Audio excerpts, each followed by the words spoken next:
चलो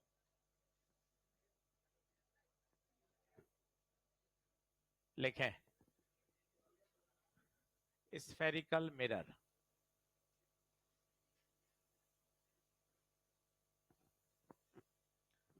spherical mirror दो तरह के होते हैं।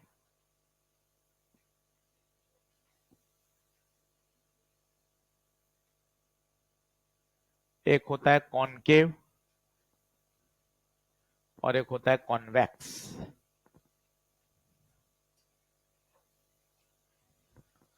अब 10वीं क्लास है आज, सब एक भी बिंदु ऐसा नहीं है जो 10वीं किताब में नहीं है। ये और तीसरी बात ध्यान से सुनिएगा, पहला न्यूमेरिकल नहीं है, दूसरा कोई फॉर्मूला नहीं है, और सारी बातें कहां की हैं? 10th क्लास की। कॉनकेव, तो भैया पहले कॉनकेव कॉनकेव पहचानते कैसे हैं ये देखिए। बचपन से आपने देखा है टीचर एक तरफ से हैशिंग कर देता है। ये हैशिंग का मतलब क्या है? इधर से आपने क्या कर दी है? पॉलिश। दूसरे शब्दों में बोले इसको क्या कर दिया है? पेंट कर दिया है। तीसरे शब्दों में बोले क्या कर दिया है? सिल्वरिंग कर दी है। यहां से अब कुछ नहीं होगा। ये वाला जो एंड है ये है आपका रिफ्लेक्टिंग एंड, जहां से क्या होगा? रिफ्लेक्शन। इसे बोलते हैं मिरर का फ्रंट, इसे बोलते हैं मिरर का बैक। अब बताइए यहां से सरफेस दबी हुई है तो ये कौन सा मिरर हुआ? कॉनकेव। बहुत बेसिक छोटी छोटी बातें समझिए, इतना सॉलिड आना चाहिए कि कंफ्यूज नहीं हो रहे कि कॉनकेव है या कॉन्वेक्स। वापस सीख, ये है। अभी कोई नहीं बता सकता दुनिया में कि ये कॉनकेव बनेगा या कॉन्वेक्स। सबसे पहले आपको क्या करना पड़ेगा? ये पॉलिश करी, देखता जाना बिंदास, ये पॉलिश करी, ये सरफेस है पॉलिश। ये मिरर का है बैक साइड, ये है मिरर का फ्रंट साइड। अब बता, फ्रंट साइड क्या बाहर उठा हुआ है? बाहर उठा हुआ है, मतलब कौन सा मिरर? कॉन्वेक्स। तो कहां से डिसाइड करोगे? रिफ्लेक्टिंग साइड से। रिफ्लेक्टिंग साइड अगर अंदर दबी हुई है तो कॉनकेव, बाहर है तो कॉन्वेक्स। अभी बाल बना के आए मिरर में, हॉस्टल से नहा धो के तैयार होके, ये देखिए ये पीछे पीछे जो किया ये क्या है? पेंट। ये पेंट है। ये कौन सा एंड है? रिफ्लेक्टिंग, जिसे बोलते हैं मिरर का फ्रंट। बताइए कैसा शेप है? बिल्कुल प्लेन। तो घर पे जो शीशा जिसे हम कहते हैं बाल बनाने के लिए, जो दर्पण जिसे बोलते हैं, वो कैसा शीशा है? Plane mirror. तो भैया plane mirror, spherical mirror. Spherical mirror कितने तरह के? दो, कॉनकेव और कॉन्वेक्स। कहां से आइडिया लगाते हैं? रिफ्लेक्टिंग साइड से। रिफ्लेक्टिंग साइड को क्या बोलते हैं? फ्रंट। फ्रंट साइड सामान्य भाषा में बोलते हैं ना, जा मिरर के सामने खड़ा हो जा। मिरर के सामने खड़ा हो जा मतलब मिरर के कहां खड़े होते हो आप? फ्रंट में। तभी तो इमेज बनती है। कभी शीशा टूटा हुआ देखो तो पीछे देखोगे ना तो उसके पेंट होता है, पेंट ब्राउन कलर का, ब्लैक कलर का पेंट होता है। ये देखिए पेंट, ये पेंटेड है। क्या बात समझ में आ रही है? लिखना शुरू करिए आराम से। छोटी छोटी बातें आज अपन को समझनी है। बहुत आसान टॉपिक। कल पूरे दिन 1.5 घंटे न्यूमेरिकल कराऊंगा। सभी लोग ईएलपी लेकर आना। कल एक एक सवाल करके दिखाऊंगा कि देख यार बहुत आसानी से प्रश्न बनेंगे।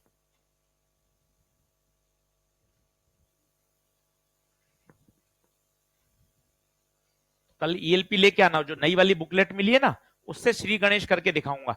उससे क्या सवाल बनेंगे ना, आपका कॉन्फिडेंस बढ़ेगा कि हम कर सकते हैं।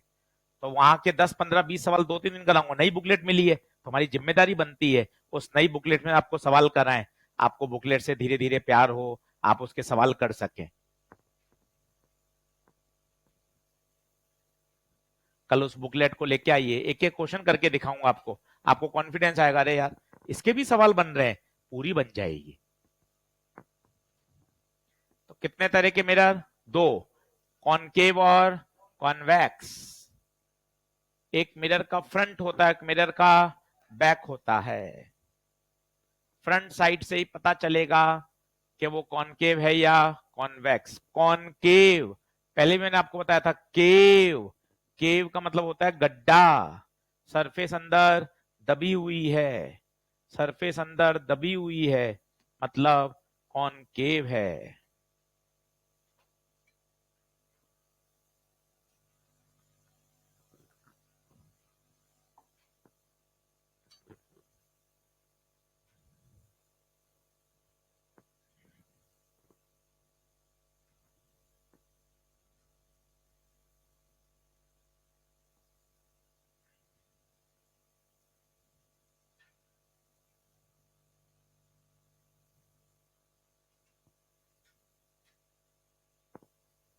करूंगे next.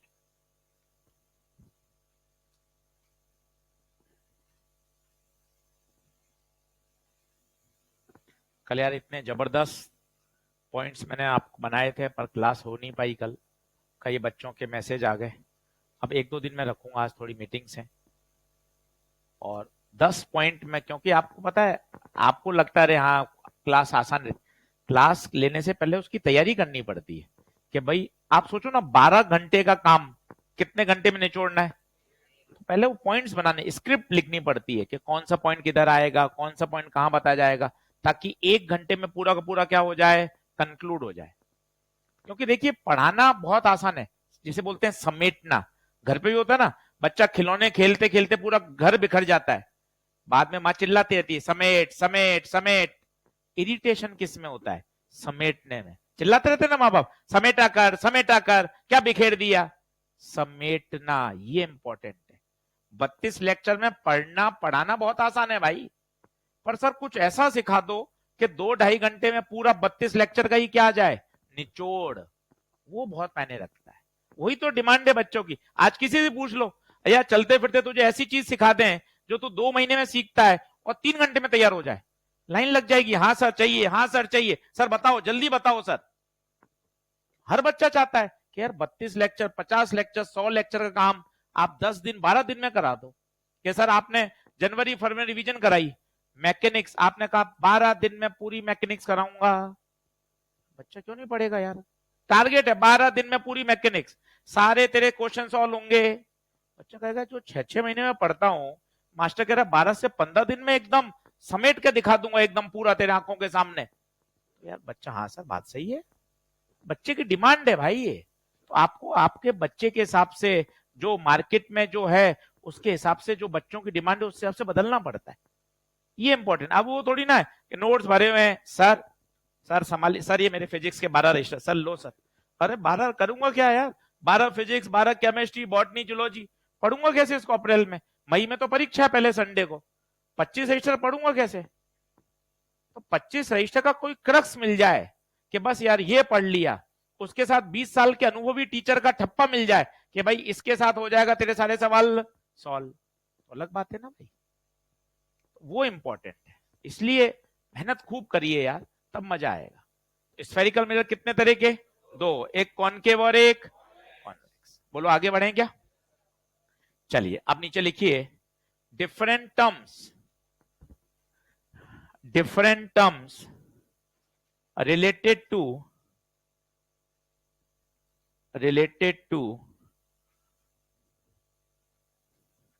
spherical mirror, different terms related to spherical mirror। अब देखते जाना भाइयों, ये सबसे पहले बनाया मिरर, देखते बताओ कौन सा है, कॉनकेव। कैसे पता चला, रिफ्लेक्टिंग सरफेस दबी हुई है, कॉनकेव। पहले देखते जाओ, पूरी 10वीं कक्षा पढ़ाऊंगा। ये लाइन खींची, इस लाइन को क्या बोलते हैं, प्रिंसिपल एक्सेस। ये वाला पॉइंट जहां से सारी दूरियां नापोगे, पोल। इसका सेंटर बताओ कहां आएगा, क्या सेंटर इधर आएगा क्या, नहीं सर गोला यहां बनेगा ही नहीं। इसका गोला कहां बनेगा गुप्ता सर, इसका गोला इधर बनेगा। तो क्या सेंटर इधर आएगा। इस सी को क्या बोलते हैं बताइए, centre of curvature, centre of curvature. Centre of curvature तक की दूरी बताइए, आर। आर जिसे क्या बोलेंगे, radius of curvature, radius of curvature. सभी को बचपन से याद है, पैरेलल लाइट आएगी, पैरेलल लाइट आएगी, पैरेलल लाइट आएगी, कहां से पास होगी? फोकस से। ये पैरेलल लाइट आ गई, ये ऐसे पास कर दी। ये क्या कर दिया? ये क्या कर दिया? नशा करके आए हो क्या आप? ये क्या कर दिया? ये लाइट आपने मिरर से आर पार कर दी, क्योंकि हमारी अभी तक आदत पड़ी हुई थी, लाइट आई लेंस से पार हो गई, लाइट आई प्रिज्म से पार हो गई, बीकर में पानी भरा हुआ है, कॉइन से लाइट आई पार हो गई। ये सब था प्यारे बेटे रिफ्रैक्शन। लाइट का एक मीडियम से यहां रिफ्रैक्शन कैसे होगा? ये तो मिरर है, क्या होगा? रिफ्लेक्शन। मतलब लाइट टकरा के वापस आएगी। मतलब आशीष सर ये चीजें बिल्कुल गलत है।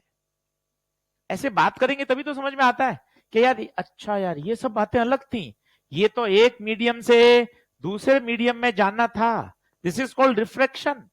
9वीं 10वीं के किसी छोटे भाई को समझाना है, ऐसे समझाऊंगा ना, उसको मस्त मजा आएगा। हवा से कांच, कांच से हवा, पानी से हवा, हवा से कांच, कांच से हवा, ये सब क्या है?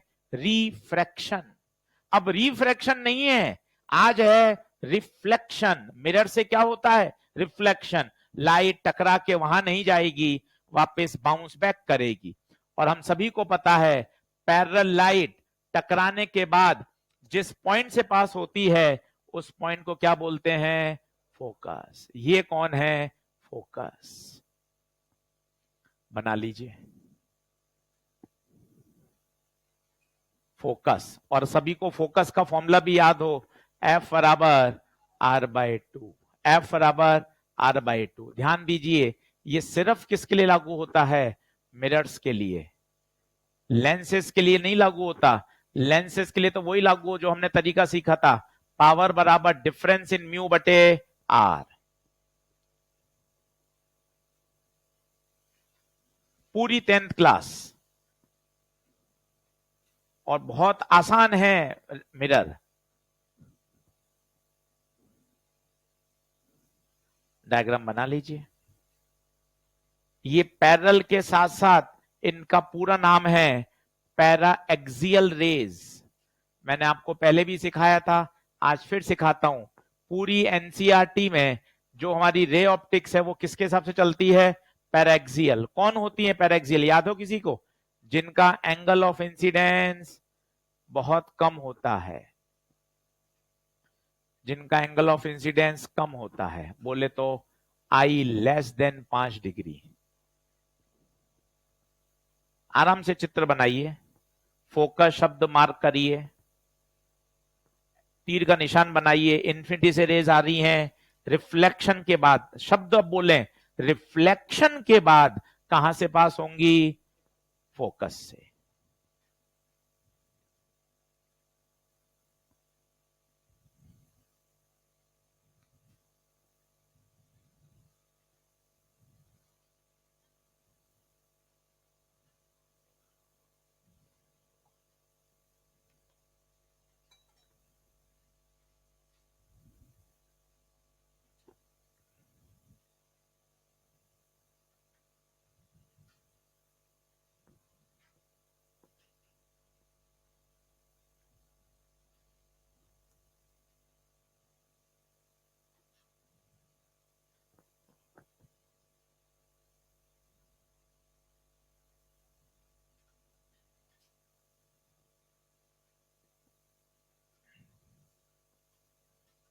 यहां थोड़ा जूम कर रहा हूं ताकि आप अच्छे से देख सकें। ये पोल है, ये फोकस है, ये दूरी, ये है R/2। साफ साफ बनाइएगा, ये F है, ये वाला पॉइंट। जूम कर दिया ताकि आप एकदम अच्छे से मार्क करें। ये पोल है। पोल क्या होता है? पोल एक रेफरेंस पॉइंट है। सारी डिस्टेंसेस कहां से नापी जाती हैं? पोल से।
बढ़ूं क्या?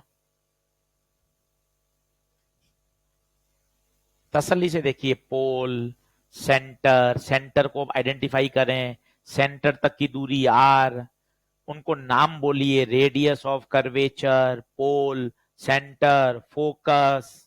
तो एक बार दोस्ती होगी, फिर प्रश्न करने में आनंद आएगा। और पॉजिटिव सोच रखिए। सबसे बड़ी बात इसमें ऑप्टिक्स में खास बात है, बहाना कुछ नहीं है। इलेक्ट्रो पढ़ाते हैं, बच्चा बहाना करता है, सर कंजर्वेशन ऑफ एनर्जी लग रहा है, 11वीं बर्बाद है सर, इसलिए समझ में नहीं आ रहा। करंट पढ़ाते हैं तो उसमें इलेक्ट्रो लगता है, मैग्नेट पढ़ाते हैं तो उसमें दूसरा चैप्टर लग जाता है। यहां किसी दूसरे चैप्टर से कोई संबंध नहीं है, बहाना ही नहीं है तेरे पास। क्यों बर्बाद है? तेरे पास कोई बहाना नहीं है कि सर मेरी 11वीं बर्बाद, इलेक्ट्रो बर्बाद, किसी चैप्टर से कोई संबंध ही नहीं है। और आज नया टॉपिक पढ़ रहे हैं, रिफ्लेक्शन, बिल्कुल फ्रेश, पुराने 20 लेक्चर से भी संबंध नहीं है भाई, बिल्कुल नया। आज पढ़, कल का कल तुरंत क्वेश्चन बनने शुरू हो जाएंगे। तो मजे की बात है ना। ऐसा एक चैप्टर और है अगला, मॉडर्न फिजिक्स। भाई साहब वो भी इतना जबरदस्त टॉपिक है, किसी का कोई दूसरे चैप्टर से संबंध नहीं है। 5 सवाल आते हैं, शानदार, वो भी अपन तैयार करेंगे। अनुराग सुखीजा सर हमारे पास हैं, मॉडर्न फिजिक्स के एक्सपर्ट, जबरदस्त। 5 सवाल, कितने सवाल? 5 भाई साहब, और किसी दूसरे चैप्टर से कोई संबंध नहीं। आइसोलेट तैयार करिए, पूरा तैयार हो जाएगा, लास्ट चैप्टर की तरफ बढ़ जाएंगे। नहीं मैं तो पढ़ा देता भाई, मैं रुकूंगा थोड़ी ना, अगर मुझे आता होता मैं रुकता ही नहीं भाई, मैं रुकता नहीं। आधा बोर्ड करता इधर ऑप्टिक्स, एक दिन मॉडर्न, मैं रुकूंगा थोड़ी ना यार, अगर आता होता तो। इसलिए कोई दिक्कत वाली बात नहीं, मेरा सभी का शेड्यूल पूरा फिक्स होता है भाई। मुझे इसके बाद जाना है, दूसरे बैच में जाना है, सही है। और गारंटी की बात है, 1 रुपए की भी दिक्कत नहीं आएगी, एकदम बढ़िया शानदार पढ़ाते हैं, एकदम आपको मजा आएगा। पहले दिन से ही सब कुछ सवाल सॉल्व होना शुरू हो जाएंगे। और कितनी बढ़िया सिलेबस एकदम सेट चल रहा है। बायो 12वीं की पूरी खत्म करा दी है, 12th बायो ओवर, अब 11वीं के टॉपिक शुरू कर दिए बायो में। फिजिक्स में एक टॉपिक बचा है बस, मॉडर्न फिजिक्स एंड सेमीकंडक्टर, केवल 12वीं फिजिक्स का एक। 12वीं पूरी होने के बाद रिवीजन शुरू कर देंगे, किसका? 11th class. बिल्कुल जैसा टाइम टेबल शेड्यूल है, दिसंबर के एंड का वादा किया है, दिसंबर के एंड तक पूरा सिलेबस तैयार दिख रहा है। अब ऑन पेपर, ऑन पेपर दिख रहा है। बायो, बॉटनी, जूलॉजी 12th की पूरी खत्म हो चुकी है, अब सिर्फ किसकी बची है? 11वीं। 11वीं की रिवीजन चलेगा। अब 12th में एक टॉपिक बचा है फिजिक्स में, केवल एक, मॉडर्न फिजिक्स एंड सेमीकंडक्टर, इसके बाद वो शुरू करवाएंगे। एकदम बढ़िया चल रहा है। केमिस्ट्री में तो 11वीं प्लस 12वीं एक साथ ही चल रही है, वहां ना 12वीं है ना 11वीं। जैसे ऑर्गेनिक है तो भाई सर पूरी ऑर्गेनिक ले रहे हैं, उसमें 11वीं भी है और 12वीं भी है। बायो और फिजिक्स में होती है 11वीं और 12वीं। आईओसी, आईओसी में कोई 12वीं नहीं है, पूरी आईओसी बोलते हैं, उसके अंदर 11वीं भी शामिल है और 12वीं भी शामिल है। सही बात है क्या? बहुत एकदम सही तरीके से अपन चल रहे हैं। तो फोकस एफ बराबर कितना होता है बताइए? R/2 पर एक किसके लिए लागू होगा? Only for mirror. नीचे लिखिए लाइन चेंज करके, law of reflection, law of reflection.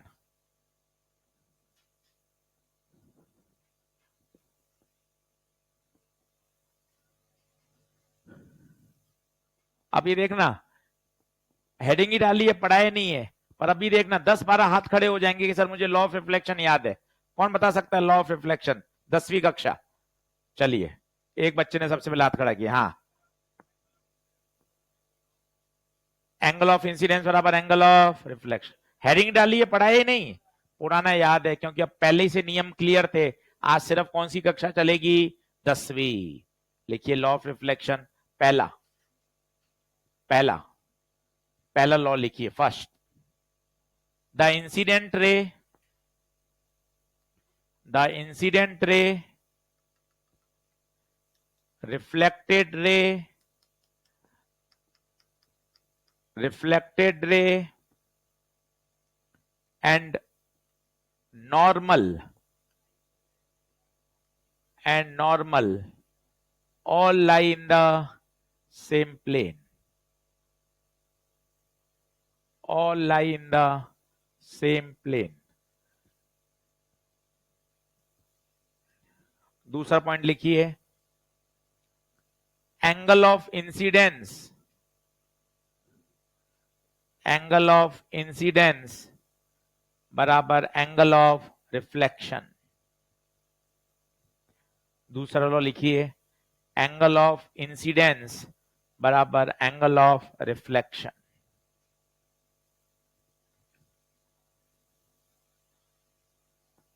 Diagram बनाइए, 10वीं कक्षा का डायग्राम हर जगह हर स्कूल में सबने बना रखा है। नॉर्मल खींचा, नीचे मिरर है, इंसिडेंट रे 60 डिग्री पर आएगी तो टकरा के 60 डिग्री पे ही जाएगी। नॉर्मल हमेशा मिरर के क्या होता है, परपेंडिकुलर। ये 60 डिग्री पे लाइट आई, टकरा के 60 डिग्री पे ही जाएगी।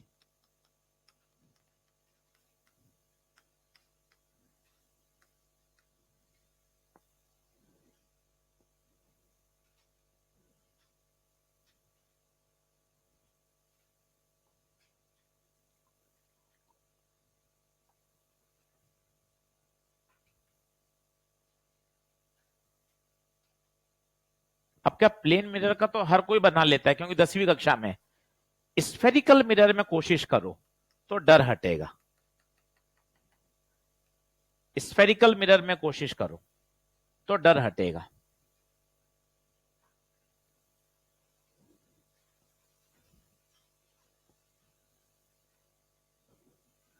स्फेरिकल मिरर में कोशिश करो।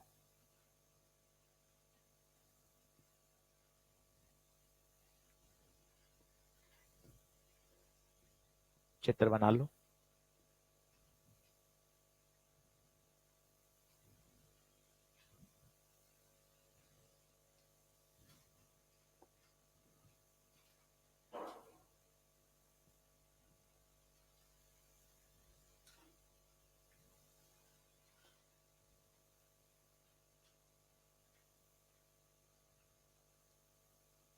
चलिए अब कोशिश करते हैं, ठीक है ना।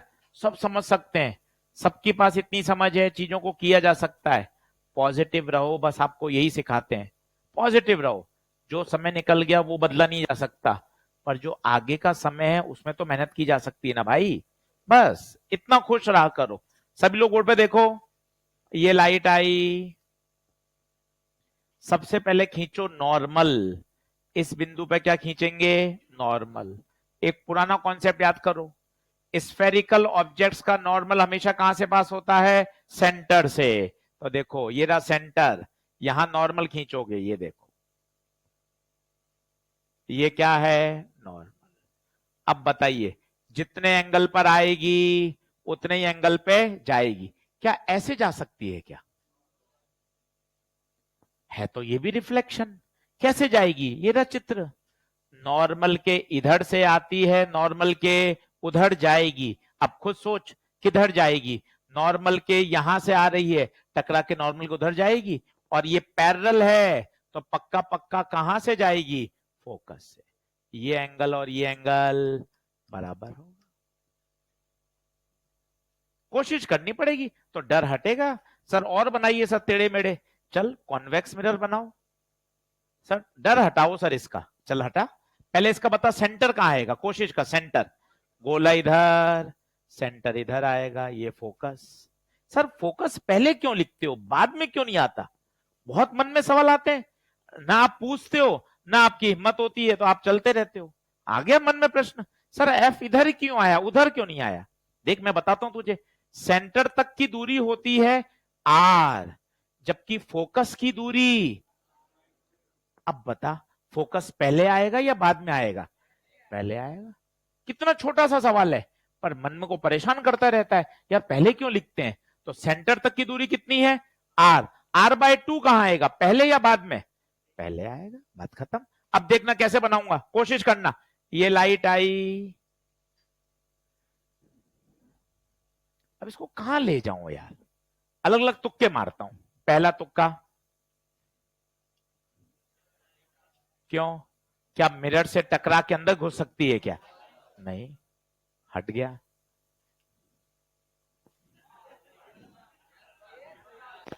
रिफ्लेक्ट कर दी। सर ये भी गड़बड़ है सर।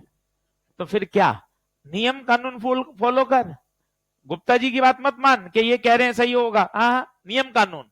यहां पर क्या खींच पहले, नॉर्मल, नियम से चल, एक्सेप्शन नहीं है। सबसे पहले नॉर्मल, नॉर्मल हमेशा कहां से पास होता है, सेंटर से। ये रहा सेंटर, सेंटर से नॉर्मल पास कर। गलत कैसे होगा भाई, ये नॉर्मल। अब बता, नॉर्मल से जितने एंगल पे आए हैं उतने एंगल पे जाएंगे। और बताता हूं, क्या ऐसे संभव है क्या, तू खुद कहेगा नॉर्मल से इधर आए हैं तो उधर जाएंगे ना भाई, इधर कैसे आ सकते हैं, कहां जाएंगे, इधर। और मजे की बात, और मजे की बात, ये जो लाइट जाएगी ये पीछे बढ़ाने पर पता है कहां से पास होगी, फोकस से। कहां से पास होगी, फोकस से। पूछ क्यों, क्यों फोकस से पास होगी। पैरेलल लाइट हमेशा फोकस से गुजरती है, गुजर सकती नहीं है। इसलिए 10वीं कक्षा में तूने रटा हो तो वहां डेफिनेशन होती है, पासेज और अपीयर टू पास। याद कर, मैं बताता हूं तुम्हें क्या बोल रहा हूं। तो यूं यहां में यहां मिला रहा है, क्यों हां में हां मिलाता है, देख वापिस देख, इसका सेंटर बता। हाँ, एफ इधर, ये पैरेलल लाइट आई, तेरा मन हो रहा है पैरेलल आएगी तो कहां से पास होगी, फोकस से। पर चिल्ला नहीं सर गलत है, आपने मिरर में आर पर कैसे कर दिया, ऐसे संभव नहीं है। तो पता है कैसे पास होगी, ऐसे। इसलिए 10वीं की परिभाषा में क्या है किताब में, parallel light passes to focus और अपीयर टू पास। देखिए क्या है, अपीयर टू पास। क्या बातें समझ में आ रही हैं, है तो ये भी पैरेलल लाइट कहां से पास हो रही है, फोकस से, पर फोकस से पास नहीं हो रही, appear to pass through the focus. करिए, बनाइए। आज की क्लास बहुत इंटरेस्टिंग है भाई, ये मिरर के बेसिक सिखाएगा। और मेरा कहना माने तो तू घर जाके 1 घंटा और पढ़ना यही चीजें, अपने आप तुझे पता है मिरर में तेरी पकड़ बनेगी। लाइट कहां से आ रही है, नॉर्मल क्या है, कहां जाएगी, फोकस क्या है। अलग तरह के तुक्के मार, मैं तो लाइट को वहां भेजूंगा, क्यों गलत है वो देख, मैं लाइट को उधर भेज दूंगा, क्यों गलत है। बस नियम सीखेगा भाई, मजा आएगा तुझे। नहीं चाहते हैं कॉन्सेप्ट सीख, सब्जेक्ट को ऐसा बना इंटरेस्टिंग, हर बात का जवाब हो तेरे पास, क्यों का जवाब हो। गलतियां करो सही करो, गलतियां करो सही करो, सीखो, यही तरीका है भाई। और तुम्हें कहा ना यार, तुम जब भी परेशान हो जाओ कि यार फिजिकल केमिस्ट्री के न्यूमेरिकल नहीं हो रहे, फिजिक्स के नहीं हो रहे, कोई भी उदाहरण जीवन में याद कर लो, चाहे तुम्हारे खुद का, बचपन में जोड़ गुणा भाग सिखाया था, जोड़ करने में कितनी दिक्कत आती थी, कितने तरह तरह के मेथड आते थे। पहला आता था ये वाला, 1 2 3 4, ये 3, फिर गिनते थे 1 2 3 4 5 6 7। इसके बाद आया ये वाला, फिर बाद में वो सिखाते थे सीधा आप कर लेते थे। फिर अगली कठिनाई आई थी ये वाली बहुत बड़ी, 27 में से 9 कैसे जाएगा, मतलब बहुत दिक्कत आई। आपको आज मजाक लगता है, ये क्या है, दिक्कत है उस बच्चे के साथ, क्योंकि 7 में से 9 जा ही नहीं सकता। क्योंकि सब्ट्रैक्शन तो हमेशा उसने क्या सीखा है, बड़े से छोटा। तो तीसरी क्लास में जब ये आता है ना भाई, जान निकल जाती है, जूते थप्पड़ घूसे, तब जाके समझ में आया। वो पेन से ऐसे करते थे, ये 2 हैं, इसके बीच में रखते थे पेंसिल, और मां दबा देती थी ऐसे, बिलबिला जाते थे भाई साहब, बिलबिला। करके देख लेना आप, तीनों में पेंसिल लगा देना दोस्त के और दबा देना। इतने बढ़िया शब्द सुनने को मिलेंगे आपको, मजा आ जाएगा आपके जीवन। तो उसको फिर वो सिखाना कितना भारी था पता है। यहां आएगा बोरो, ये क्या बनेगा 17, 17 में से 9। ये छोटे छोटे उदाहरण दे रहा हूं मैं आपको, जो आपको जीवन के हर क्षण में काम आएंगे, यहां नहीं कहीं भी। तो क्रक्स क्या है स्टोरी का, लगातार संघर्ष करना पड़ेगा, ये क्रक्स है। कभी ऐसा नहीं है नीट में हो गए लाइफ सेटल है, नहीं भाई, एमबीबीएस के बाद पीजी की फाइट करनी पड़ेगी। प्योर एमबीबीएस की कोई वैल्यू नहीं है। पीजी करने के बाद स्पेशलाइजेशन करना पड़ता है डीएम की, उसके बाद किसी शहर में कहीं डॉक्टरी की नौकरी करोगे या अपना हॉस्पिटल लोगे, वहां का स्ट्रगल है। ऐसा थोड़ी ना आप अपने शहर में अकेले कार्डियोलॉजिस्ट हो गए, 5 और भी होते हैं भाई, उनके साथ आपका, पेशेंट के साथ आपका अच्छा व्यवहार, आपको रोज नॉलेज अपडेट करनी पड़ेगी। ऐसा थोड़ी ना आसान काम चलता रहेगा। किताबी मरीज नहीं आते, जो किताब में लक्षण है वो लक्षण नहीं होते हैं, अलग चलता है भाई। तो उसके हिसाब से रोज स्टडी करनी पड़ती है, रिसर्च पेपर पढ़ने पड़ते हैं, अमेरिका में क्या चल रहा है, किस सिम्टम पे कौन सी दवाई चल रही है, इतनी मेहनत करनी पड़ती है। तो आप ऐसा नहीं सोचिए, ये तो लगातार काम है, तब जाके भगवान का दर्जा मिला है डॉक्टर को। यार क्या बात कर रहे हो आप, और किसी को तो नहीं मिला, बिजनेसमैन को तो नहीं मिला, अंबानी को तो नहीं मिला है भाई भगवान का दर्जा। डॉक्टर को भगवान का दर्जा कैसे दे दिया भाई? गांव में, शहर में, माता पिता से, दादी से पूछ लो, दादी बोल देगी हाँ यार डॉक्टर तो भगवान के बराबर है। भगवान का दर्जा दे दिया भाई, ये क्या मतलब है? इसका मतलब यार जादू है भाई। आप इसकी ग्रेविटी को समझो ना। सबसे नंबर 1 अमीर है, मस्क को कोई नहीं बोलता भगवान है, कोई नहीं बोलता। और एक गांव का एक अच्छा डॉक्टर, पूरा गांव उसको भगवान के बराबर मानता है। आप इस बात को कभी ध्यान से सोचो ना, यार क्या जबरदस्त बात है ये। भाई उस लेवल पे आपको मेहनत, आपकी सीरियसनेस, आपकी पढ़ाई के प्रति, सेवा के प्रति आपकी सोच मायने रखती है भाई। इसलिए खूब मेहनत करनी है और मस्त रहना है। मेहनत करने से घबराना थोड़ी ना है, डिप्रेशन में थोड़ा जाना है, खुश रहना है कि नहीं यार अपने तो ईमानदारी से अपन अपना पूरा सर्वस्व दे रहे हैं, जो होगा अच्छा होगा। इस बात को थोड़ा समझो। डॉक्टर अपने आप बहुत भाई हाईएस्ट नोबल प्रोफेशन है, सबसे 1 नंबर। पैसा तो बात की बात है, पैसा तो पीछे पीछे आएगा भाई, पैसा सेकेंडरी है, पर जो इज्जत है ना भाई, आप खुद मानो, आप भी मानते हो यार। किसी से पूछ लो बाहर, जो वो माइक दे रहे भैया, उनसे पूछ लो भैया कौन है, किसको भगवान के बराबर मान सकते हो? जो है डॉक्टर यार। हम जाते अपने माता पिता को दिखाने, इतनी लंबी लाइन होती है, बीमार होते हैं, ऐसे हाथ जोड़ लेते हैं, कोई मतलब नहीं है। 20 साल से पढ़ा रहे हैं, फिजिक्स के टीचर हैं, कोई मतलब नहीं है उसको। वो तो अपने भैया डॉक्टर है, हमारे लिए तो भगवान है, माता जी का इलाज कर रहा है वो हमारी।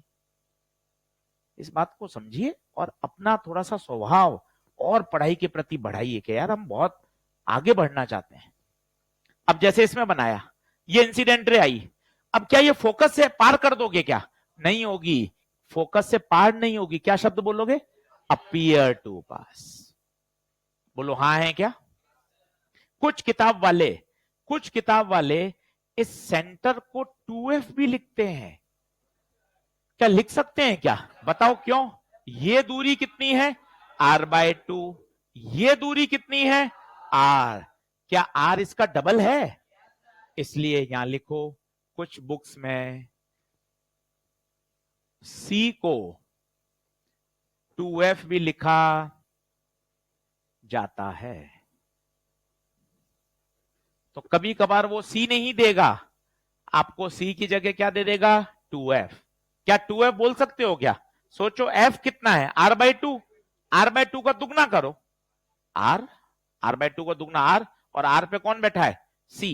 तो c को क्या कह सकते हैं? 2F।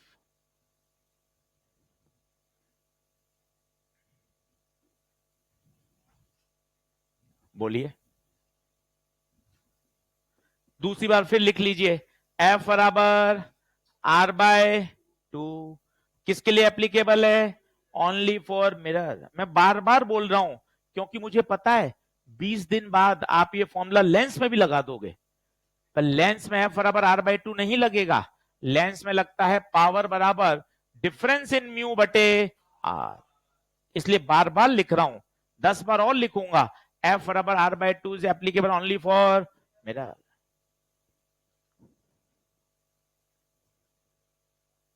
बोलिए कि आगे बढ़े क्या? नीचे लगाइए नोट।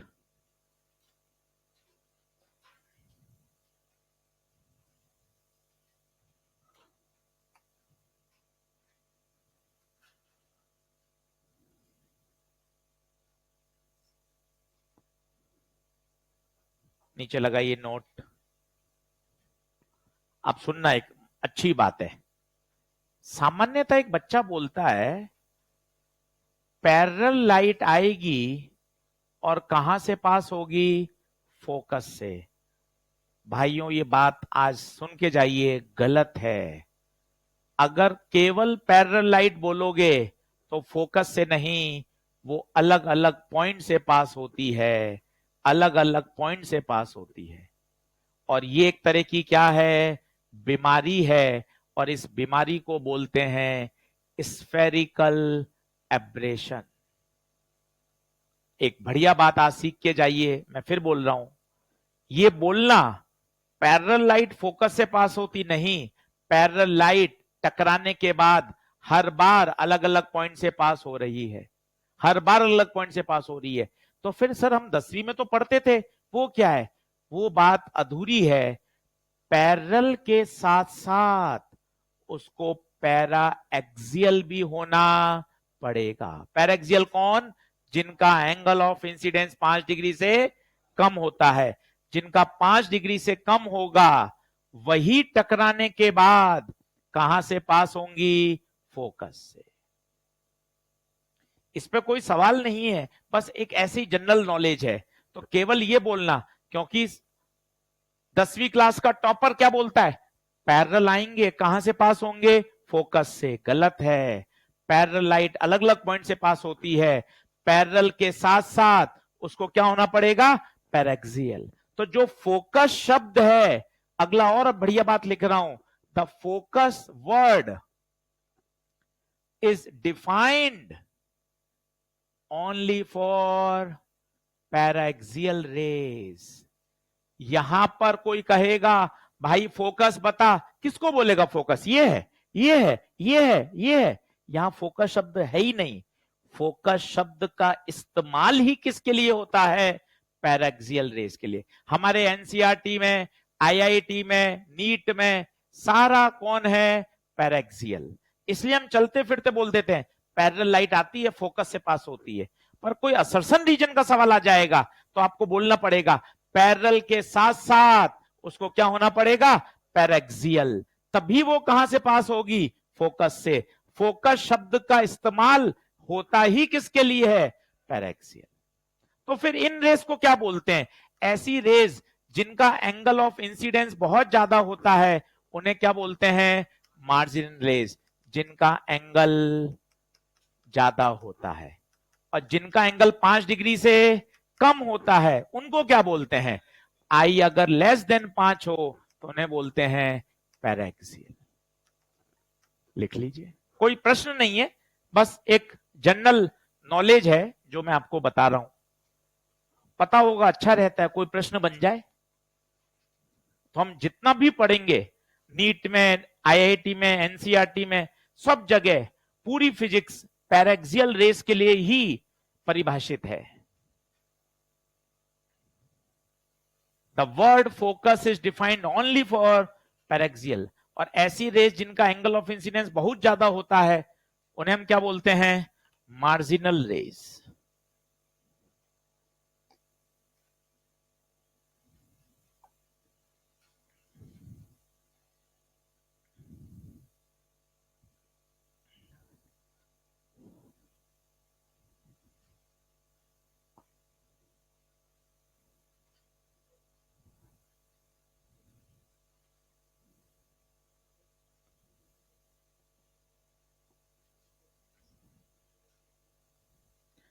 पैरेलल पैरेक्सियल,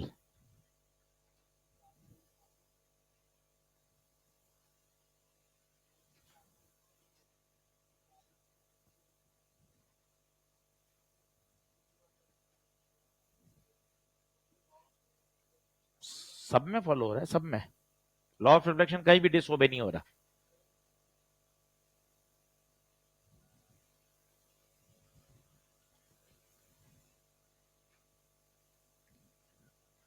तीसरी बार लिख रहा हूं, एफ बराबर R/2 applicable only for mirror.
बढ़ू?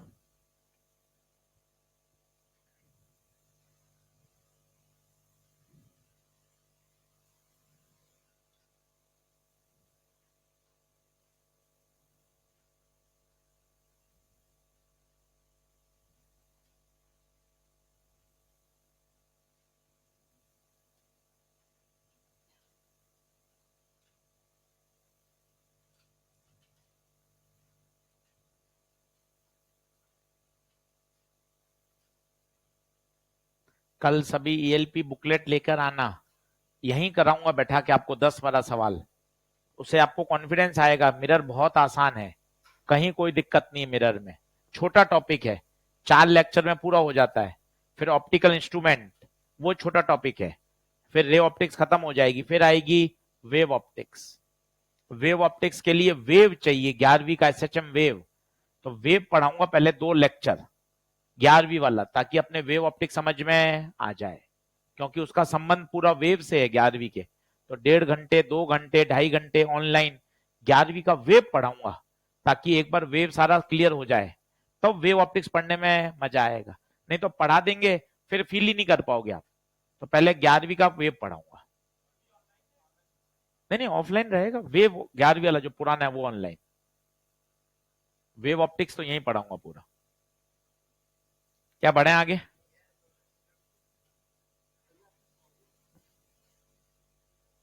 शुरू करें? एफ बराबर r/2 ओनली फॉर मिरर। अगली हेडिंग डालिए, different cases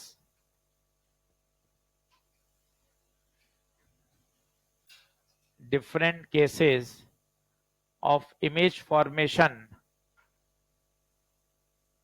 different cases of image formation by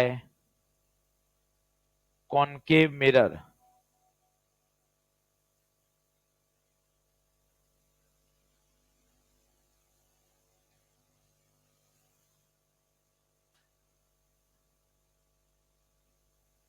Different cases of image formation by concave mirror.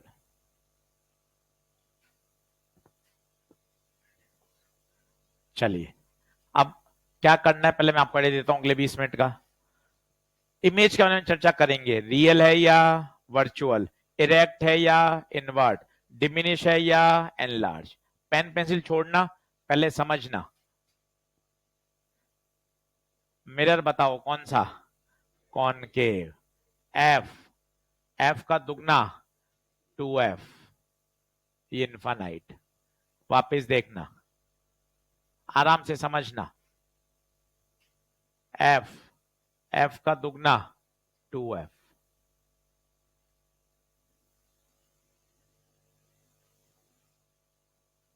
F, F का दुगना 2f।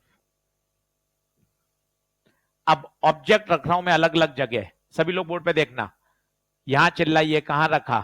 इनफाइनाइट से 2f के बीच में, यहां 2f और f के बीच में, यहां f और p के बीच में। देख लीजिए, तीनों डायग्राम एक साथ बनाऊंगा ताकि आपको क्लियर होगा, कोई किसी में एक्सेप्शन नहीं है। पहले आराम से देखिए, क्या चीज अंतर है तीनों में बताओ? ऑब्जेक्ट की पोजीशन। बोलने की कोशिश करो, तुम हां मिला देते हो, हां हां नहीं, फिजिक्स बोलो। क्या अंतर है तीनों में? ऑब्जेक्ट की पोजीशन। पहले में ऑब्जेक्ट कहां है? इनफाइनाइट से 2f के बीच में, फिर है 2f से f के बीच में, और तीसरे में है f और p के बीच में। बोलो सही बात है? अब मैं रे डायग्राम बना रहा हूं और अपने आप देखना साइंस का चमत्कार। कहीं इमेज छोटी बनेगी, कहीं बड़ी बनेगी, कहीं रियल बनेगी, कहीं वर्चुअल बनेगी, कहीं इरेक्ट होगी और कहीं इनवर्ट। विज्ञान का जादू। सभी में मिरर है, सभी में ऑब्जेक्ट है, पर केवल ऑब्जेक्ट की पोजीशन बदलने से उत्तर भी बदल जाएगा। देखते जाना आप, मैं कोई भी नियम कानून नहीं बदल रहा। देखना आप, पैरेलल आई, बताओ कहां से? फोकस से। ऑरेंज कलर से बना रहा हूं, पैरेलल आई फोकस से, पैरेलल आई फोकस से। तीनों में एक साथ बनाई, देख ले भाई तू, कोई नियम नहीं बदल रहा। Parallel I focus, parallel I focus, बोलो हाँ है क्या। दूसरी लाइट आ रहा हूं, पोल पे गिराई, जितने एंगल पे आएगी उतने ही एंगल पे जाएगी। क्या ये सही है क्या? अरे सर ये एंगल बहुत छोटा है, ये एंगल बहुत, तो फिर सर क्या मैं नाप तोल के डी से बनाऊं? नहीं, डी खरीदने की जरूरत नहीं है, हाथ में ही कंपास स्केल डी सब लगा हुआ है, सोच समझ के चला। ये रे गलत है, तो सर कैसे बनाऊं? ये इतना एंगल है ना, लगभग इतना ही एंगल लेकर रिफ्लेक्ट कर दे, क्योंकि एंगल ऑफ इंसिडेंस बराबर एंगल ऑफ रिफ्लेक्शन। ये देख, अब बताना खुद, क्या ये रे कटी है क्या? क्या ये रे कट गई क्या? आज भी वो परिभाषा जिंदा है पहले लेक्चर की, लेक्चर नंबर चल रहा है 21, पहले लेक्चर की परिभाषा। इमेज, इमेज कौन डिसाइड करेगा? इवेंट के बाद वाली रेस का पॉइंट ऑफ, ये इवेंट के बाद वाली रेस क्या कट रही है, मतलब इमेज कैसी, रियल या वर्चुअल? ये वी, ये इमेज बनी। खुद बता, इमेज छोटी है या बड़ी? छोटी, बोले तो डिमिनिश। रियल है या वर्चुअल? क्यों रियल क्यों है? क्योंकि रिफ्लेक्शन के बाद रेज कट रही हैं। कहां बनी है? एफ और 2F के बीच में। इन्वर्ट है या इरेक्ट है? इन्वर्ट है। बताओ क्या बात क्लियर हुई? और देखते जाइए, बंटी पोल से भागेगा, लाइट जा रही है आगे, इमेज के लिए कहां भागेगा? पीछे, तो वी नेगेटिव या पॉजिटिव? रियल इमेज के लिए वी हमेशा नेगेटिव, रियल इमेज के लिए वी की वैल्यू नेगेटिव। दूसरे चित्र में देखते हैं, तेरा कॉन्फिडेंस बढ़ेगा। आपसी गप्पों से ऊपर आ, बोर्ड पे आ। दूसरी, ये लाइट आई पोल पर, जितने एंगल पर आएगी उतने ही एंगल पर जाएगी। ये देख, खुद देख, दोनों रे यहां कट रही हैं, देख ले, दोनों रे यहां कट रही हैं। जहां रे कटेंगी वहीं क्या बनेगी? इमेज। खुद बताइए, छोटी या बड़ी? बड़ी। रियल या वर्चुअल? रियल। कैसी बनी, इनवर्ट या इरेक्ट? इनवर्ट। एनलार्ज या डिमिनिश? एनलार्ज। कहां बनी? Beyond 2F, beyond 2F। और देखिए, इमेज तक की दूरी होती है v, बंटी को खड़ा किया पोल पर, लाइट कहां जा रही है? आगे। बंटी इमेज के लिए कहां भागेगा? पीछे। रियल इमेज के लिए v की वैल्यू नेगेटिव। एक बार और ठप्पा लग गया, एक बार यहां लगा, एक बार और ठप्पा लग गया, दिमाग में बातें धीरे धीरे याद हो रही हैं। रियल इमेज के लिए v हमेशा नेगेटिव। तीसरा चित्र देखिए, मजा आएगा। तीसरा, लाइट आई पोल पर, ये पोल पर काफी बड़े एंगल पर आई है, काफी बड़े एंगल पर आई है, काफी बड़े एंगल पर ही जाएगी। ये देखिए, खुद देखिए, क्या ये रे आगे जाके मिल रही हैं क्या? ये तो फैल रही हैं। ये जीवन में कभी भी मिलेंगी? इसका मतलब रियल या वर्चुअल? क्योंकि ये रे कभी कटेंगी ही नहीं, कभी नहीं कटेंगी। इनको मैंने पीछे बढ़ाया, इनको मैंने पीछे बढ़ाया। ये बताइए क्या बनी? वर्चुअल। वर्चुअल। इरेक्ट या इनवर्ट? इरेक्ट। बंटी v के लिए कहां भागेगा? लाइट की दिशा में। बताओ पॉजिटिव या नेगेटिव? वर्चुअल इमेज के लिए v क्या होगा? पॉजिटिव। होना भी चाहिए था, जब रियल के लिए नेगेटिव है तो वर्चुअल के लिए पॉजिटिव। इरेक्ट या एनलार्ज? डिमिनिश या एनलार्ज? डिमिनिश। क्या होगी? एनलार्ज। इसी को बोलते हैं आपका शेविंग मिरर, इसी को बोलते हैं मेकअप मिरर, इसी को बोलते हैं डेंटिस्ट जो मिरर यूज करते हैं। डेंटिस्ट, एक आगे स्पून सा होता है, आपने देखा होगा, उसके आगे कांच लगा रहता है और उस स्पून को दांत के अंदर डालते हैं। आप देखिए, ये छोटा आपका दांत, आरसीटी सड़ा हुआ दांत, इसकी इमेज देखिए, कैसी बनी है, कैसी बनी है, बड़ी और सीधी। शेविंग मिरर भी ये होता है, मेकअप मिरर। शेविंग मिरर आपने कहीं होटल्स में या कहीं रेस्टोरेंट में देखे हो, तो शेविंग मिरर क्या करता है, मेकअप मिरर क्या होता है, चेहरे को बड़ा करता है। आपको शेविंग करनी है, एक तो नॉर्मल चेहरा शीशा है आपका प्लेन मिरर, एक कॉनकेव मिरर है, यही चेहरा कैसा दिखेगा, काफी बड़ा। काफी बड़ा होगा तो बहुत फाइन मेकअप आप कर सकते हैं। डेंटिस्ट कौन सा मिरर यूज करते हैं, प्लेन मिरर या कॉनकेव मिरर? क्यों कॉनकेव मिरर, क्यों? दांत की इमेज कैसी बन रही है, बड़ी, तो उसको ट्रीटमेंट करना, ऑपरेट करना कैसा हो जाएगा, आसान। तो लिखेगा डेंटिस्ट यूजेस अ मिरर, तो तुझे चमकना चाहिए, डेंटिस्ट कौन सा मिरर यूज करते हैं, कॉनकेव।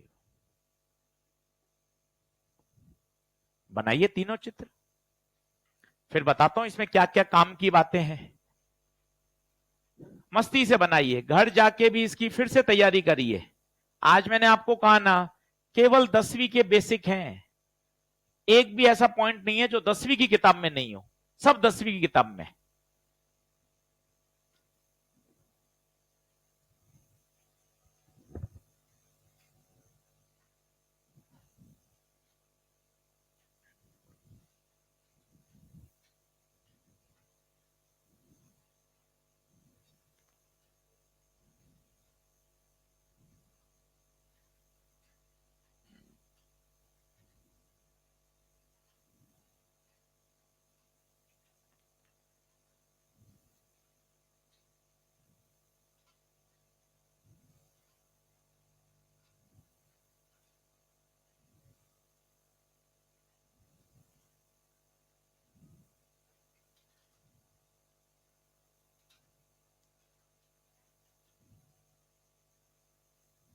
मिटाऊं क्या?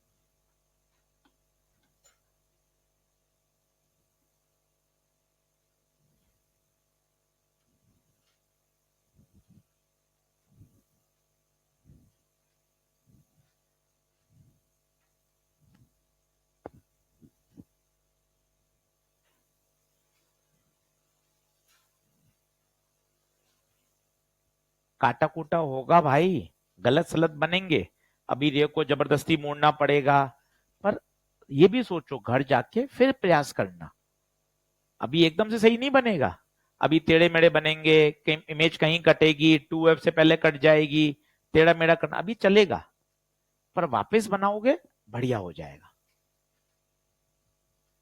अभी परेशान मत होइए, अभी तो बना लीजिए एक बार काटा कूटा, बस सही सही आंसर लिख लीजिए उनका।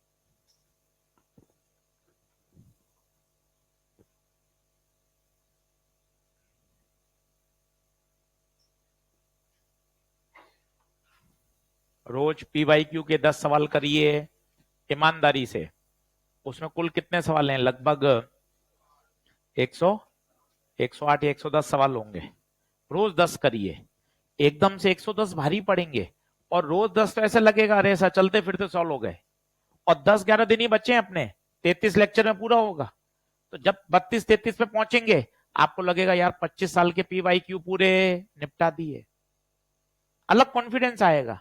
कल एक बच्चे से कॉपी में गिनवाए, मैंने कहा कॉपी में गिन कितने सवाल कराए मैंने, कॉपी में गिन के ला। वो कह रहा है सर 118 सवाल कॉपी में हो गए, लेक्चर नंबर 1 से लेकर लेक्चर नंबर 21 तक। तो आप देखिए इतने अपन ने क्वेश्चन प्रैक्टिस कर लिए भाई। तो करना है मेहनत, हम तो पूरी जी जान लगा रहे हैं, आप भी लगाओगे आनंद आ जाएगा। करने पड़ेंगे वो सवाल।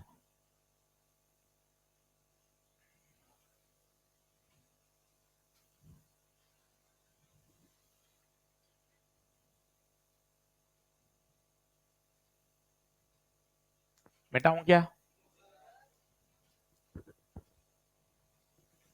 अच्छा,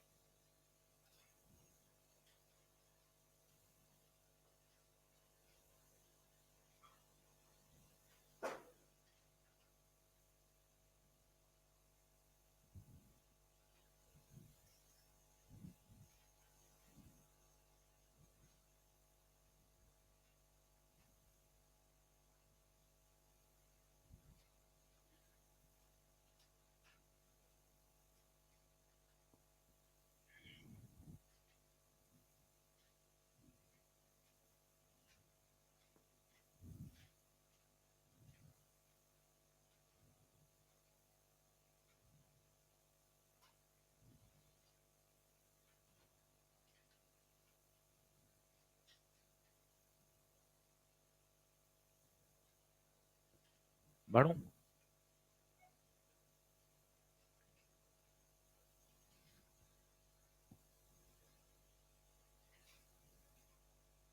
अब एक बात सीखिए, कॉनकेव मिरर का फोकस ये रहा। बंटी फोकस के लिए लाइट से कहां भागेगा, अपोजिट या साथ में? अपोजिट। इसलिए कहा जाता है कॉनकेव मिरर की फोकल लेंथ क्या होती है, नेगेटिव। सर एक बार और बताइए, कोई भी चित्र में देख लीजिए, कोई भी चीज याद करने से पहले समझिए। ये बंटी खड़ा किया, सर कहां तक जाना चाहते हो, फोकस तक। सुनना, लाइट कहां जा रही है, आगे। बंटी को फोकस के लिए कहां भागना है, पीछे। इसलिए कहा जाता है कॉनकेव मिरर का फोकल लेंथ हमेशा नेगेटिव।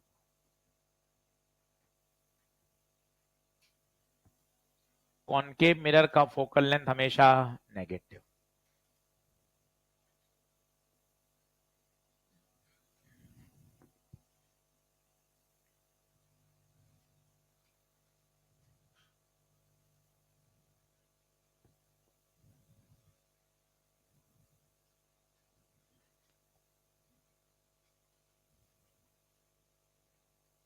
बोलिए क्या ओके है क्या?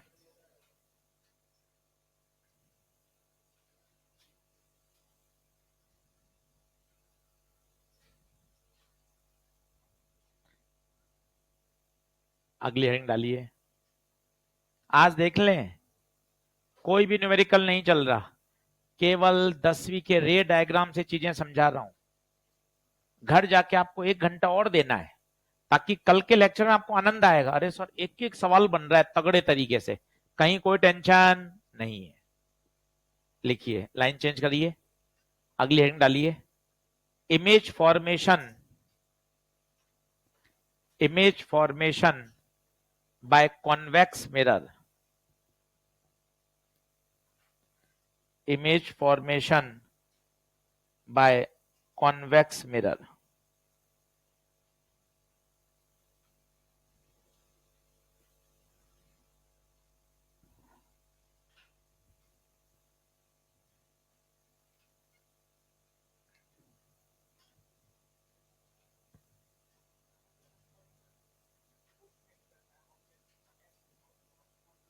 वो सेट करता है एफ और पी के बीच में।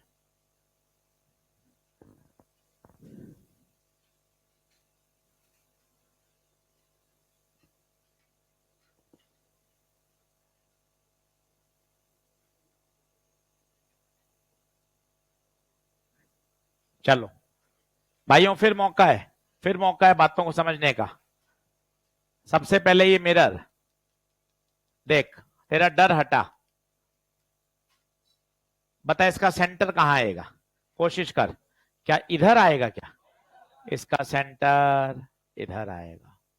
फिर मौका है, सेंटर तक की दूरी आर, फोकस तक की दूरी r/2, f बराबर r/2। पांचवी बार लिख रहा हूं, ओनली फॉर मिरर। अच्छे से देख, ये मिरर का क्या कहलाता है, फ्रंट, ये मिरर का बैक, ये कौन सा मिरर है, कॉन्वेक्स। हर बात समझ बिंदास।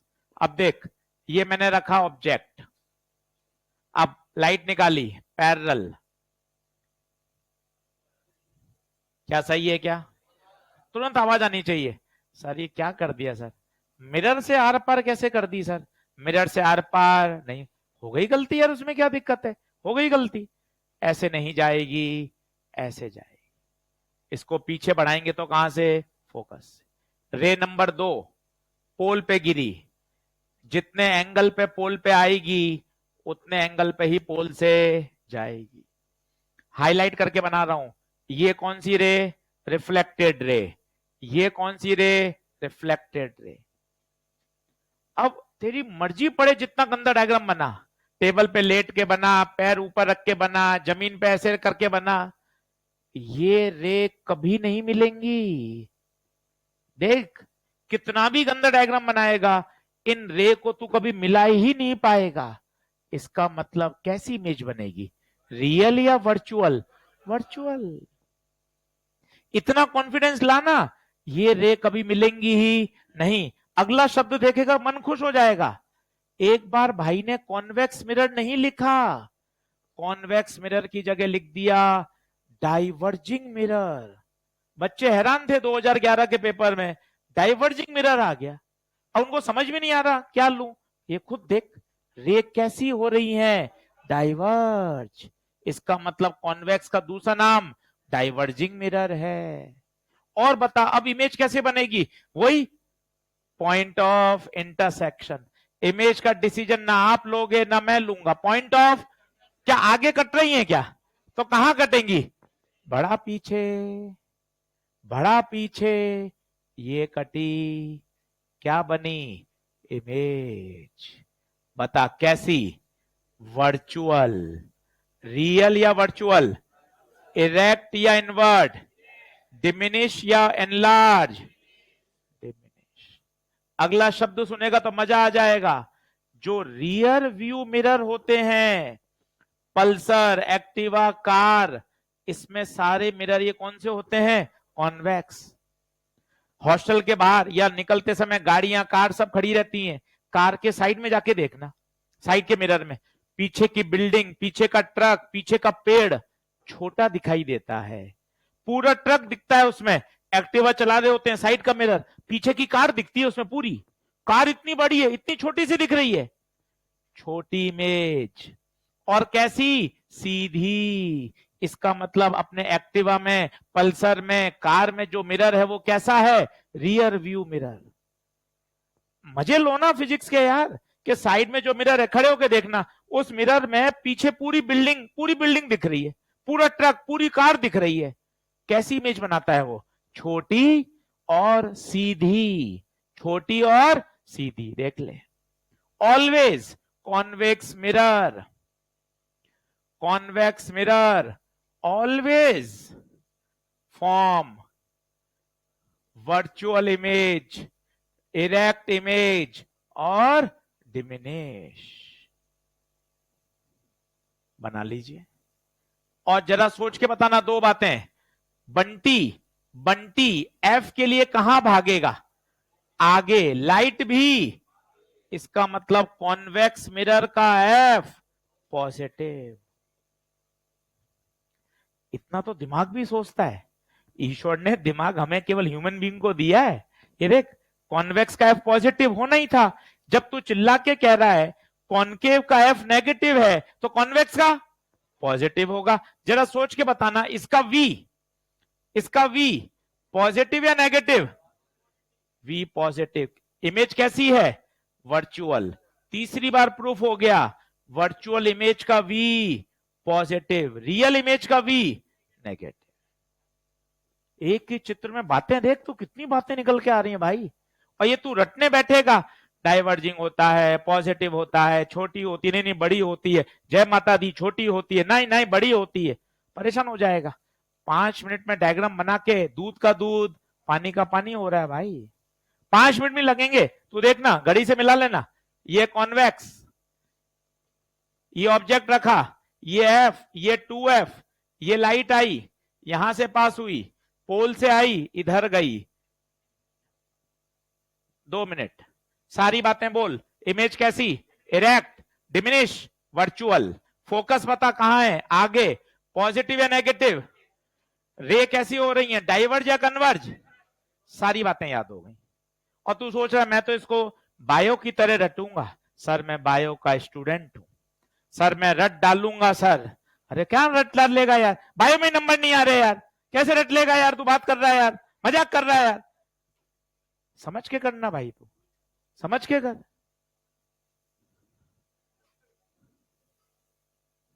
लिखो,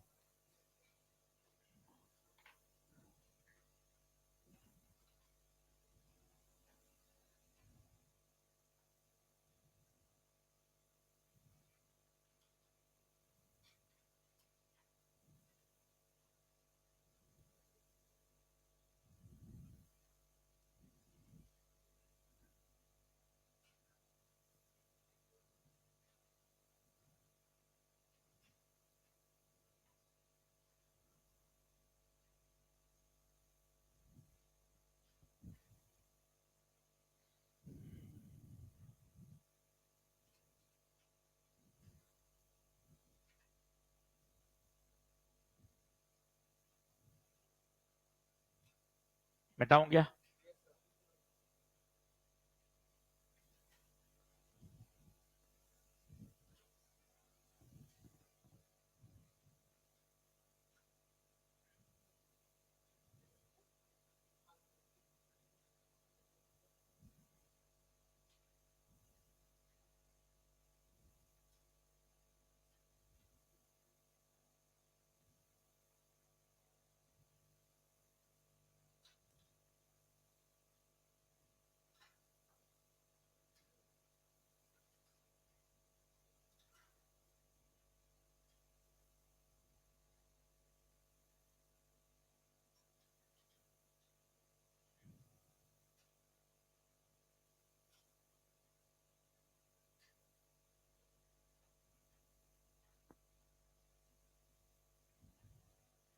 थोड़ा थोड़ा समय निकालो शॉर्ट नोट्स बनाने का।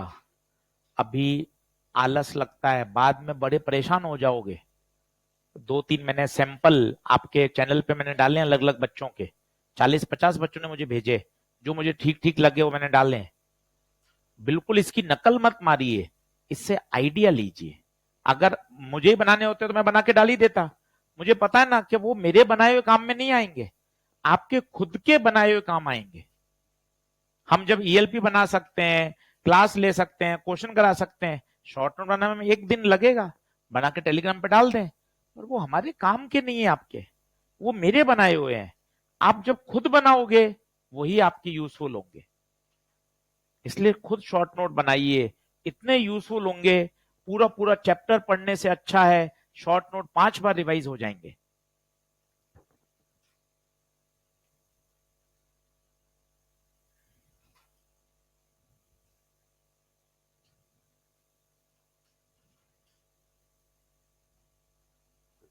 बढ़े आगे,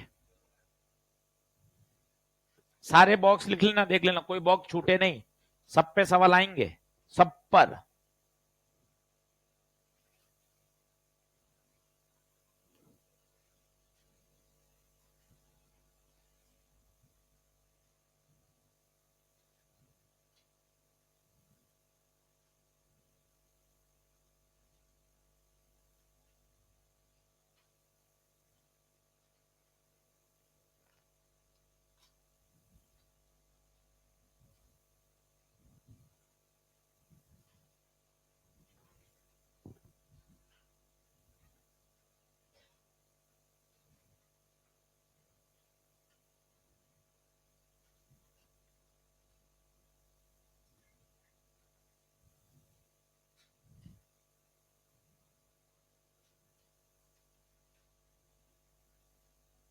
बढ़ू, चलिए।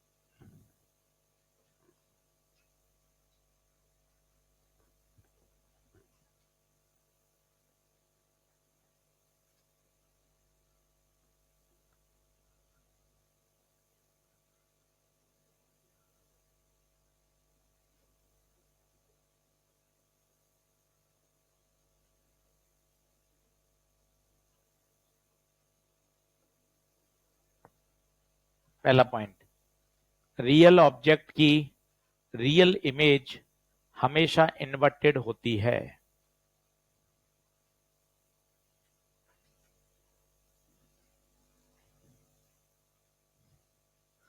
रियल ऑब्जेक्ट की रियल इमेज हमेशा इन्वर्टेड होती है।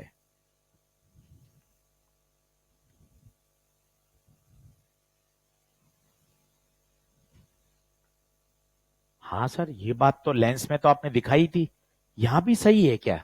चेक कर ले भाई, रट क्यों रहा है, चेक कर।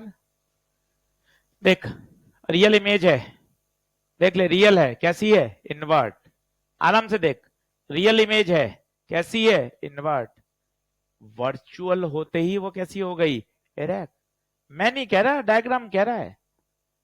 वर्चुअल होते ही वो कैसी हो गई, इसका मतलब रियल इमेज हमेशा इन्वर्टेड होती है। मैं आपको लेंस में भी कराता था, रियल आते ही एम की वैल्यू क्या लिख देते थे अपन, नेगेटिव।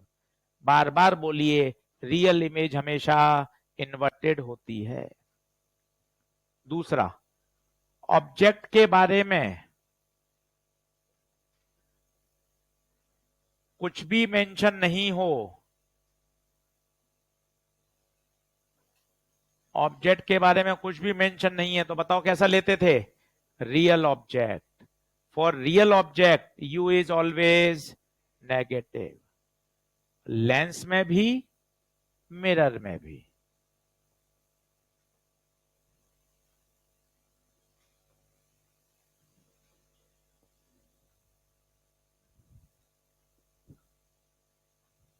सर ये कैसे आया सर, बताओ सर।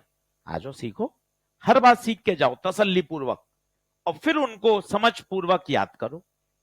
पहले समझ लो कि हाँ सर मैं एकदम संतुष्ट हो गया हूं, यू नेगेटिव क्यों, इतने सारे चित्र हैं तेरे पास, ये है ऑब्जेक्ट, ये रहा यू, बता बंटी यू के लिए कहां भागेगा, पीछे, नेगेटिव। इतने चित्र हैं तेरे पास, ये रहा यू, बंटी यू के लिए कहां भागेगा, पीछे।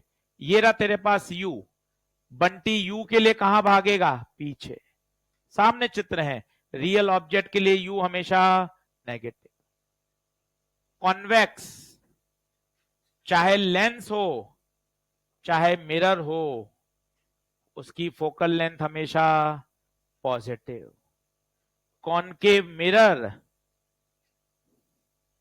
चाहे लेंस हो चाहे मिरर हो, फोकल लेंथ हमेशा नेगेटिव। ऊपर हेडिंग देखो कितनी बढ़िया हेडिंग है, ऐसी बातें जो लेंस और मिरर दोनों में कॉमन है। कॉमन है मतलब एक जैसी चलेगी।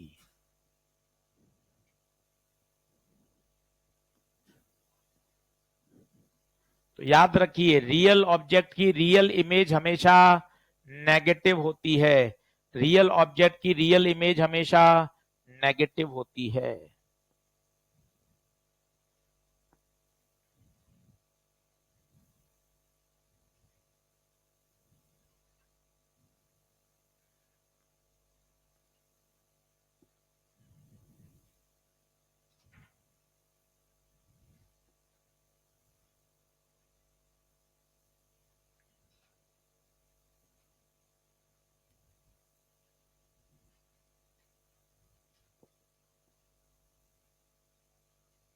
बढ़े आगे।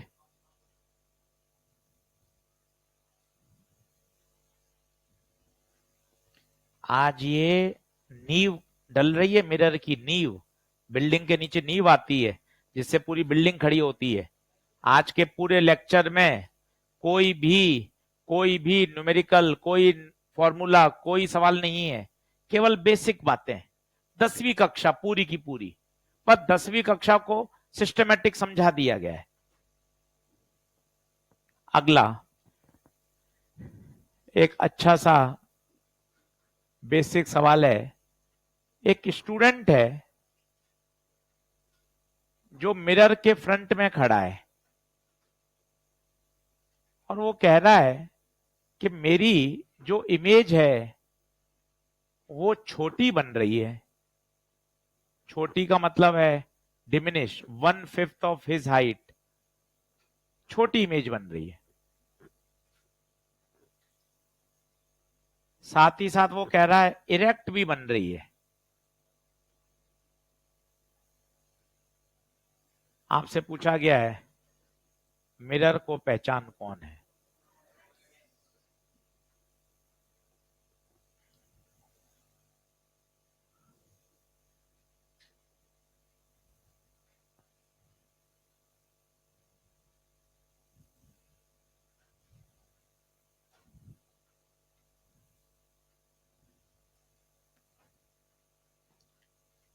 दो शर्तें हैं, छोटी भी चाहिए, इरेक्ट भी चाहिए।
अब कॉनकेव के पास गए, कह रहा भैया छोटी भी सीधी भी। भाई कह रहा है छोटी बनाऊंगा पर उल्टी बनाऊंगा, छोटी के साथ सीधी, सीधी बनाऊंगा पर बड़ी बना दूंगा। कॉनकेव की औकात ही नहीं है, छोटी भी सीधी भी। छोटी है पर उल्टी है, सीधी है पर कॉनकेव की औकात ही नहीं है। कॉन्वेक्स, छोटी भी सीधी भी, आंसर है कॉन्वेक्स।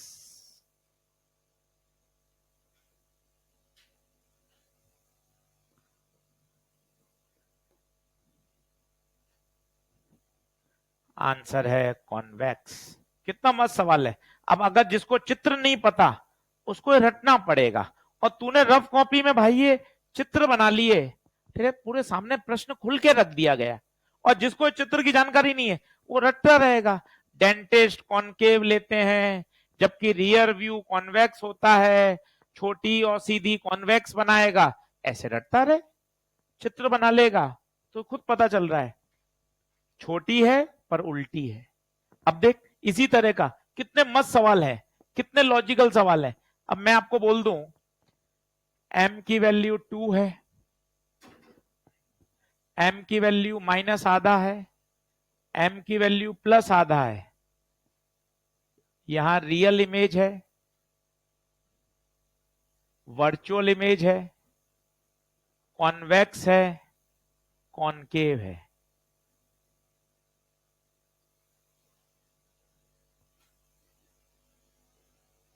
आजा भाई, फुल थ्योरेटिकल, जबरदस्त सवाल, फुल थ्योरेटिकल, कंसेप्ट से भरपूर। चल बताना मस्ती से। m की वैल्यू प्लस, प्लस का मतलब m की वैल्यू प्लस, प्लस का मतलब याद कर इमेज कैसी, वर्चुअल। m की वैल्यू अगर एक से बड़ी है मतलब एनलार्ज, m की वैल्यू एक से छोटी है डिमिनिश।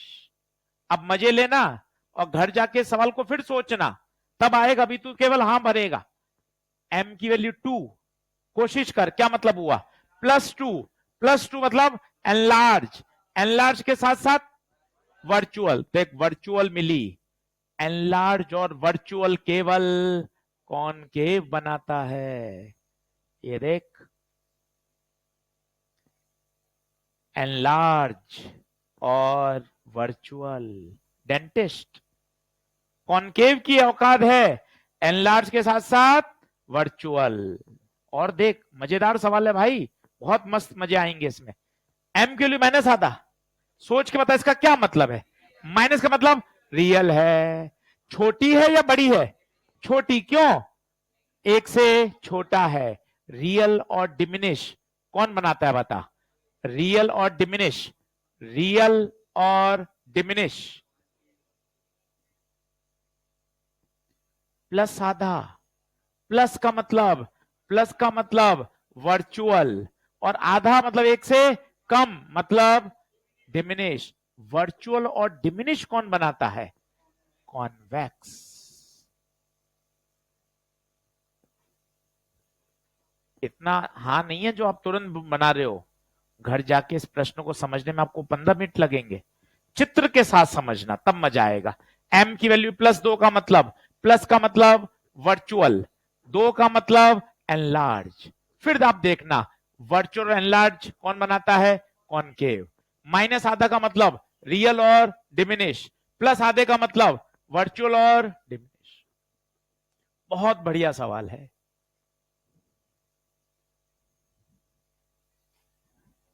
सही आंसर मैच करिएगा, मैं ऐसे भी लिख देता हूं अगर लाइन सही नहीं मिलाओगे तो।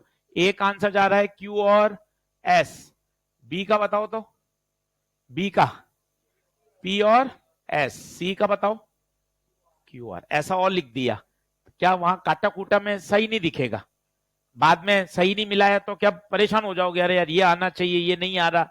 एक बार और शब्दों में लिख दिया, कंफ्यूजन से परेशान नहीं हो बाद में, 3 महीने बाद कॉपी पढ़ रहे हैं, तीर का निशान सही नहीं मिलाया, परेशान होते जाओगे कि यार ये होना चाहिए नहीं मिलाया, कोने में शब्दों में लिख दिया, परेशानी से बचेंगे।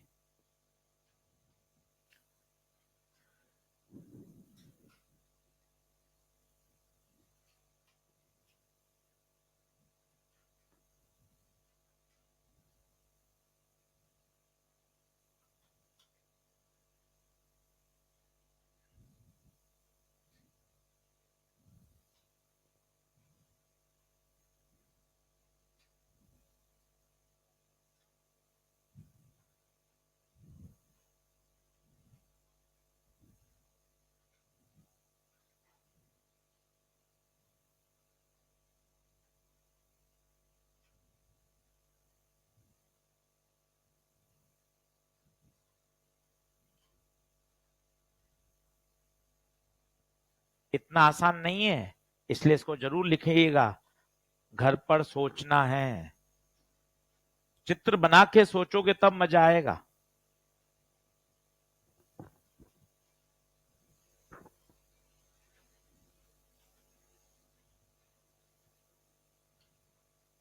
सही है, कल इससे आगे बढ़ेंगे।